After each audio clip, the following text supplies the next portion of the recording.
todo caso bajar los decibeles a una celebración que está trayendo, en el caso de las damas en el Perú, una serie de hechos notables. Más, sin ir muy lejos, hemos visto, todo el país ha visto ayer cómo dos damas representaron al país en su temática, discutida o no, pero llevaron el nombre del país a un concurso internacional, que es la entrega del Oscar. Claro, estamos hablando de Magali y Claudia Llosa, ¿no? Es importantísimo. Y no decir ni mencionarlo ni rendir homenaje a un asunto sobre el que se puede estar de acuerdo o no, pero ahí está el tema. Yo leía en horas muy tempranas de que las mujeres somos dueñas de la mitad del cielo, de la mitad de la tierra y de la mitad de todo. Y fíjate tú, hablando de mitades, Evo Morales tiene 50% de hombres en el Parlamento boliviano y 50% de mujeres. Y de pronto nos faltaría un poco la equidad aquí también, ¿no? 50-50. Somos dueñas de la mitad de todo. Bueno, pero eso no se da por decreto. Los decretos no hacen nada, los decretos no imponen las circunstancias que permitan una equidad de género, de participación popular de abajo arriba, y esas son cosas que construye la democracia. Quizá debiéramos entender que así como respetamos y exigimos a los hombres, y exigimos mucho más a las mujeres por razones de un machismo atávico y mal entendido, por el cual el hombre siempre se debe imponer, aunque ni siquiera pague las cuentas, ocurre muchas veces. Son las damas las que entran en el hogar. Y sobre todo que las mujeres ganamos menos, ¿no? Hay un grueso sector de la población que gana menos, tiene el doble de los trabajos. Y fíjate que veo una encuesta muy interesante en el sentido de que si habría que de pronto ponerle un costo a los trabajos en el hogar, son equivalentes a dos trabajos ¿qué te digo? Dos secretarias de pronto en un ministerio.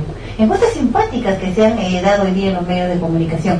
Bueno, en todo caso, el día está allí, las celebraciones también, y nosotros de verdad que agradeciendo siempre la oportunidad, personalmente, Herbert, de poder trabajar contigo, un periodista como tú, con múltiples dificultades, pero también con múltiples ganas de seguir haciendo las cosas. No las tengo, me las ponen. Te las ponen en el camino. Yo estoy feliz de estar trabajando en esto, pero además quiero hacer una salvedad. Hay que rendir homenaje a las mujeres, salvo cuando manejan.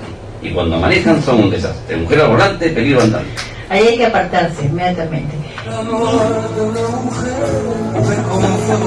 Elías, por ese homenaje tan particular, de veras muchísimas gracias, y también pues ese homenaje a nuestro operador, a todas las mujeres en general en el país, ¿no? Y en particular creo que a la locutora que está aquí al frente.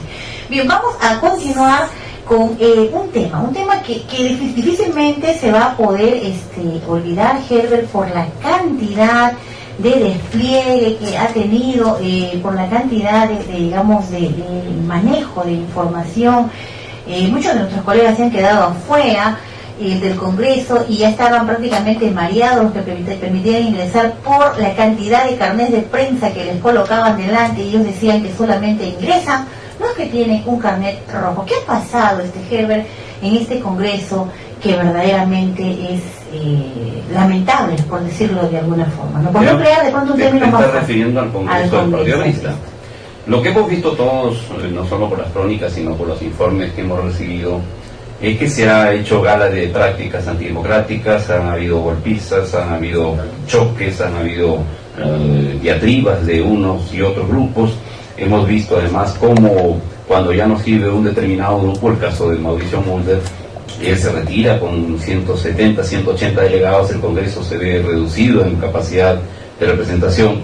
Pero además todos los otros sectores, algunos de los cuales han venido aquí a manifestar sus puntos de vista, le quitan representatividad a un Congreso muy polémico, que lo único que ha hecho es garantizar, entre comillas, la posibilidad de un continuismo, porque tanto el señor Quesada como el señor del Castillo no son sino socios del señor en esta aventura gubernamental, en este trabajo de gobierno, uno desde la Diputación y el otro desde la presidencia COFOPRI del presidente Alan García, que además, curiosamente, y todos lo han notado, a los 5 minutos de haberse producido un hecho insólito, se vota por un secretario general político y un secretario general institucional y por una lista completa, y a los 5 minutos llega el presidente García. ¡Qué casualidad!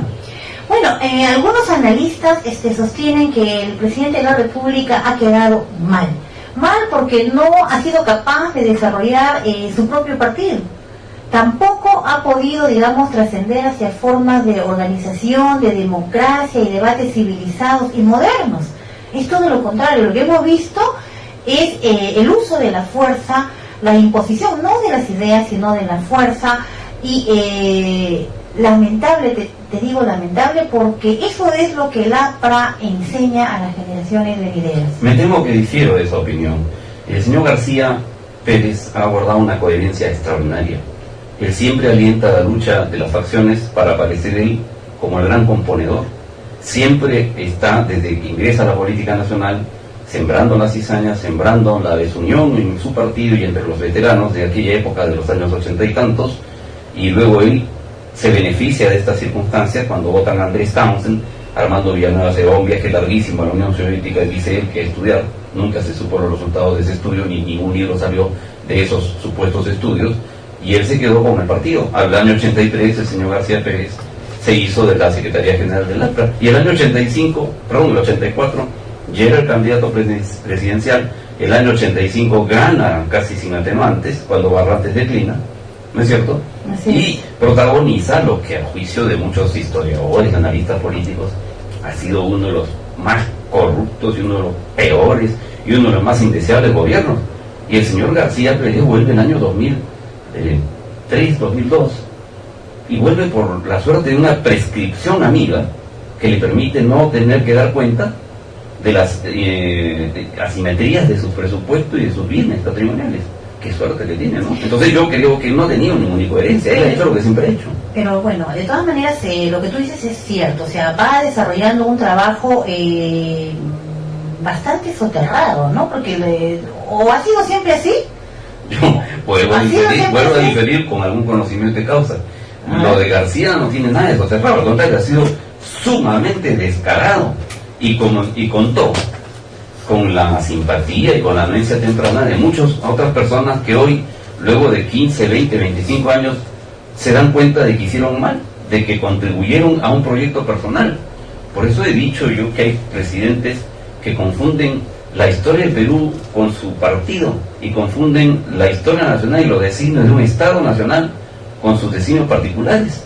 Este asunto de que el APRA presente a un candidato tan vulnerable como Jorge Castillo, a quien de ser candidato le van a hablar mañana, tarde, noche, cuando se duerme y cuando esté despierto, sobre el asunto de los petroaudios, y lo van a sacar de carrera, pero ciertamente que van a poner toda la fuerza posible para que él pueda definir si es el candidato y su partido apoyen a quien gane.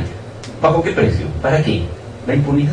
Pero, claro, pero el presidente también ha señalado, déjame decirte, que con una buena campaña el éxito de Jorge Castillo estaría garantizado. El presidente no es mago para decir eso y no es tonto. No le queda decir otra cosa, además. Él solamente, gracias a él y gracias a su intervención descarada siendo presidente de la República en el primer año de 1985, del Castillo gana la elección municipal en Lima. Si no hubiera sido por esa circunstancia de intromisión descarada, la oposición no le dijo nada, no lo retó, no lo sacó de esa competencia al presidente, el candidato parecía el señor García, que además estaba en la gloria de su juventud y estaba además aprovechando la sinergia que en aquel momento de esperanza generó. 36 años, ¿no? 36, era un hombre bastante joven, pero las cosas que ha hecho el señor García de esa fecha a hoy son todas coherentes, es decir, siempre trabajó para él y lo único que a él le interesa es él. Por eso es que la destrucción de los símbolos del partido, la desallización del partido.